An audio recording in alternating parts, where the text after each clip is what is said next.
Hello, my name is Andy and I represent Trinity of Christ Church. We're an online church. You can find us at trinityofchrist.org. And we are doing a Bible study series on Genesis, and we're doing Genesis 19 today. Before we begin in Genesis, I would like to play a quick song and prepare our hearts so that we can hear what God has to say to us. The song will be from Living Waters, I Lift Your Name on High.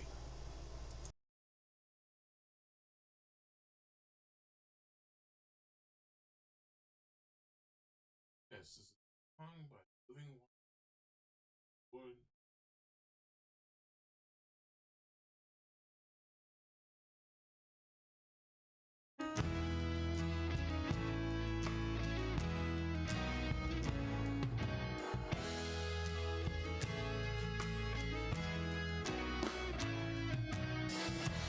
Lord, I lift your name on high. Lord, I love to sing your praises. I'm so glad you're in my life. I'm so glad you came to save me. You came from heaven to earth to show the way, from the earth to the cross, my debt to pay, from the cross to the grave, from the grave to the sky. Lord, I lift your name on high.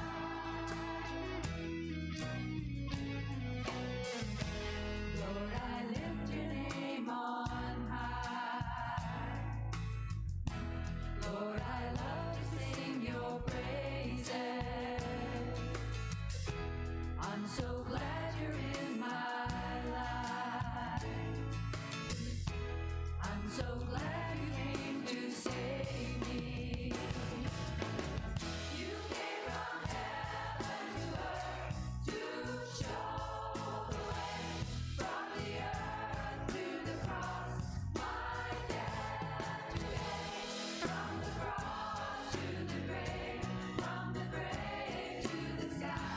Lord, I lift your name on. You came from heaven to earth to show the way, from the earth to the cross, my debt to pay, from the cross to the grave, from the grave to the sky.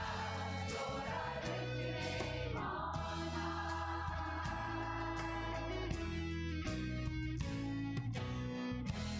Lord, I lift your name on high. Lord, I love to sing your praises. I'm so glad you're in my life. I'm so glad you came to save me. You came from heaven to earth to show the way, from the earth to the cross, my debt to pay, from the cross to the grave, from the grave to the sky. Lord, I lift your name on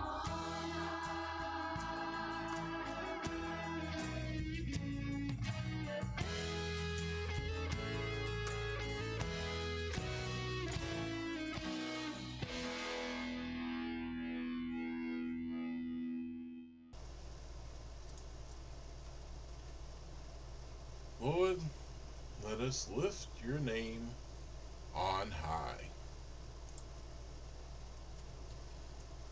Okay, let us begin. We are doing a reading of Genesis 19, Sodom and Gomorrah destroyed. I want you to think about, as I read this, how similar the world has turned today. Okay, let us begin. 19. The two angels arrived at Sodom. in the evening, and Lot was sitting there in the gateway of the city.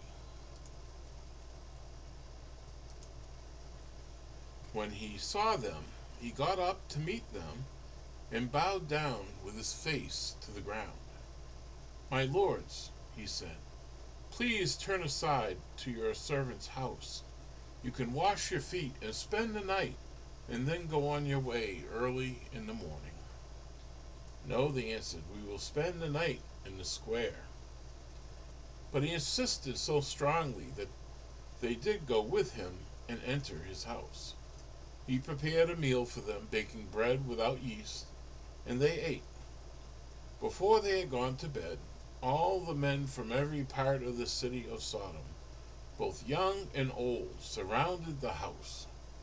They called to Lot, "Where are the men who came to you tonight? Bring them out so that we may have sex with them."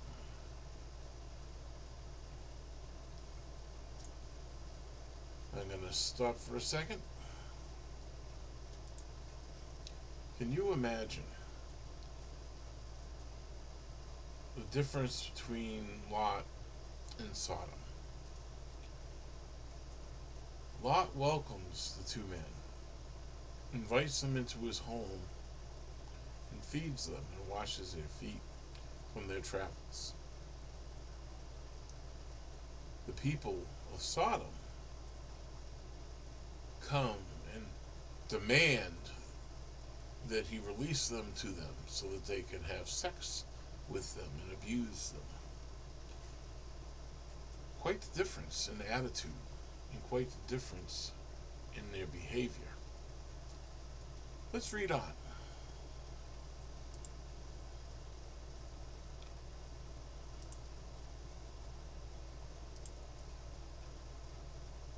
Lot went outside to meet them and shut the door behind him. He said, "No, my friends, don't do this wicked thing. Look, I have two daughters who have never slept with a man. Let me bring them out to you, and you can do what you would like with them. But don't do anything to these men, for they have come under my protection of my roof."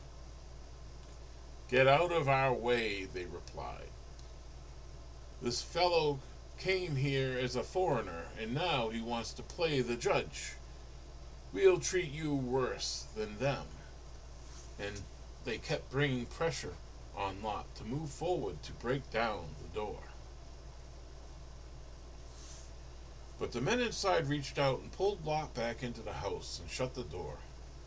Then they struck the men who were at the door of the house, young and old, with blindness, so they could not find the door.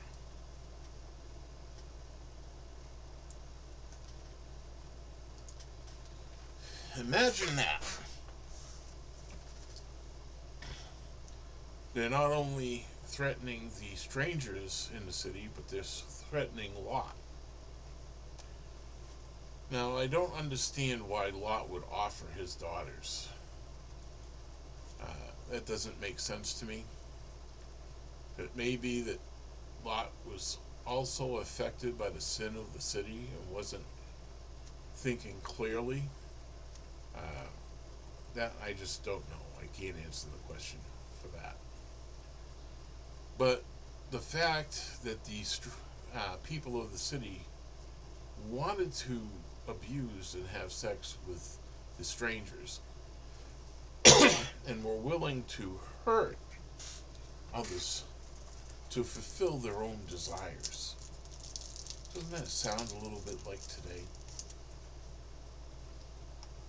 If you don't think like us, we'll kill you. We'll hurt you. We'll cause harm to you. Everyone must act the way we want them to act, not in truth. We see that today too often, and people justifying their sinful acts by trying to convince others to accept it. Let's read on.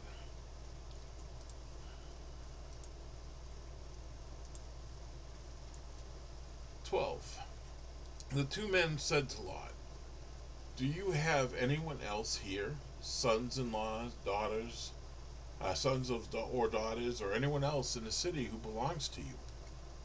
Get them out of here, because we are going to destroy this place. The outcry to the Lord against its people is so great that he sent us to destroy it."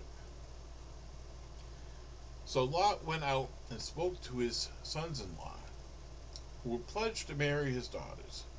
He said, "Hurry and get out of this place, because the Lord is about to destroy the city." But his sons-in-law thought he was joking. With the coming of dawn, the angels urged Lot, saying, "Hurry, take your wife and your daughters who are here, or you will be swept away when the city is punished."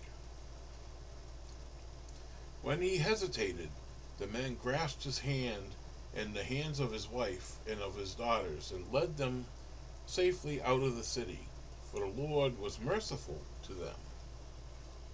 As soon as they had brought them out, one of them said, "Flee for your lives, don't look back, and don't stop anywhere in the plain.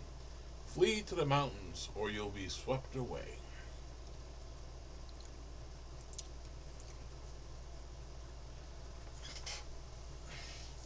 We see it today. When someone suggests that there's a coming catastrophe because of the evil that is being conducted, the evil people laugh. They mock and make fun. And they don't believe the person saying, "Hey, it's happening, it's coming." And we see that today. We see it not only in the world in general, but we see it in personal lives. If you ever approach a person with an alcohol problem and you try to suggest that they have a problem and they need to fix it, they'll laugh at you, mock you, and send you on your way. Drugs, lust, desiring the greener grass on someone else's lawn, all of these things people like to hold tight to, and they don't want to release it. And they think that they can convince you that it's right.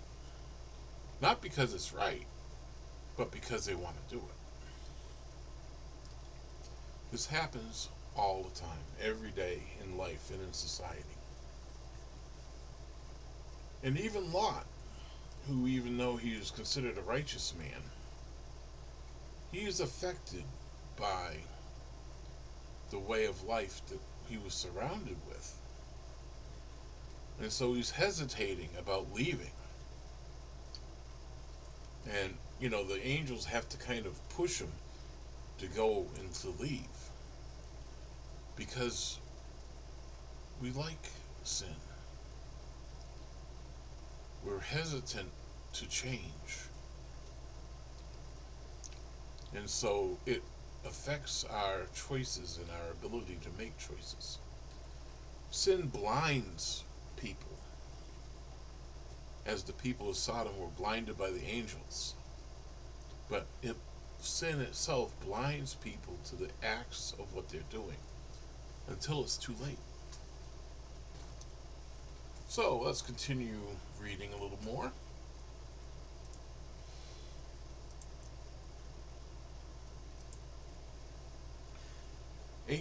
But Lot said to them, "No, my lords, please, your servant has found favor in your eyes, and you have shown great kindness to me in sparing my life. But I can't flee to the mountains. This disaster will overtake me, and I'll die. Look, here is a town near enough to run to, and it is small. Let me flee to it. It is very small, isn't it? Then my life will be spared." He said to him, "Very well, I will grant this request too. I will not overthrow the town you speak of, but flee there quickly, because I cannot do anything until you reach it." That is why the town was called Zor. By the time Lot reached Zor, the sun had risen over the land. Then the Lord rained down burning sulfur on Sodom and Gomorrah from the Lord out of the heavens. Thus he overthrew those cities and the entire plain, destroying all those living in the cities, also the vegetation in the land. But Lot's wife looked back and was turned into a pillar of salt.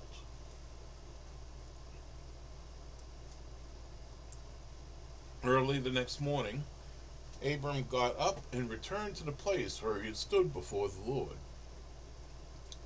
He looked down toward Sodom and Gomorrah, toward all the land of the plain, and he saw dense smoke rising from the land, like smoke from a furnace.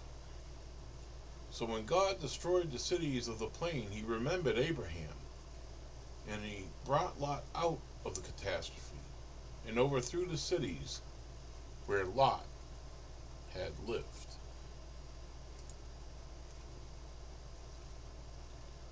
Now, even though Lot and his wife and two daughters left the city and fled for their lives, Lot's wife looked back. Why did she look back? She looked back because in her heart was in the city. She longed for the city, and so she betrayed her heart and betrayed God. And so she too was turned into a pillar of salt.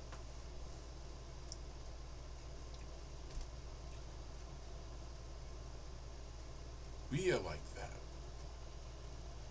where God takes us out of some sin that we've been doing,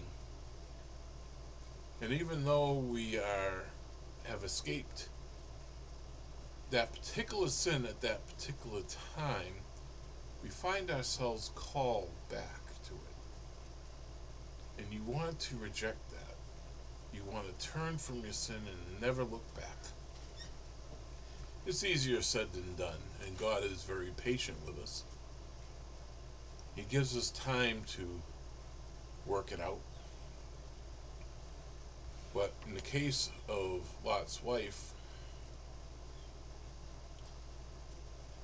there was no time left. And so her desire destroyed her.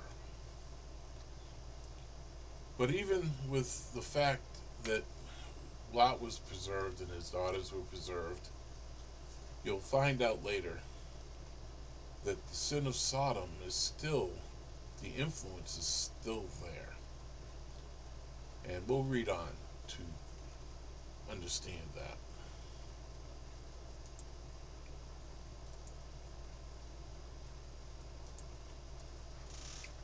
Lot and his daughters. Lot and his two daughters left Zor and settled in the mountains, for he was afraid to stay in Zor. He and his two daughters lived in a cave. One day the older daughter said to the younger, "Our father is old, and there is no man around here to give us children, as is the custom all over the earth. Let's get our father to drink wine, and then sleep with him, and preserve our family line through our father." That night they got their father drunk with wine, and the older daughter went in and slept with him. He was not aware of it, and when she lay down or when she got up. The next day, the older daughter said to the younger, "Last night I slept with my father. Let's get him to drink wine again tonight, and you go in and sleep with him so that we can preserve our family line through our father." So they got their father drunk with wine that night also, and the younger daughter went in and slept with him. Again, he was not aware of it when she lay down or when she got up. So both of Lot's daughters became pregnant by their father. The older daughter had a son and named him Moab. He is the father of the Moabites today.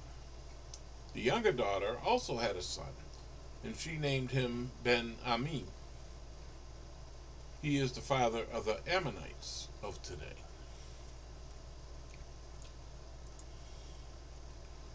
So you can see that the influence of Sodom and Gomorrah affected both the father and the daughters.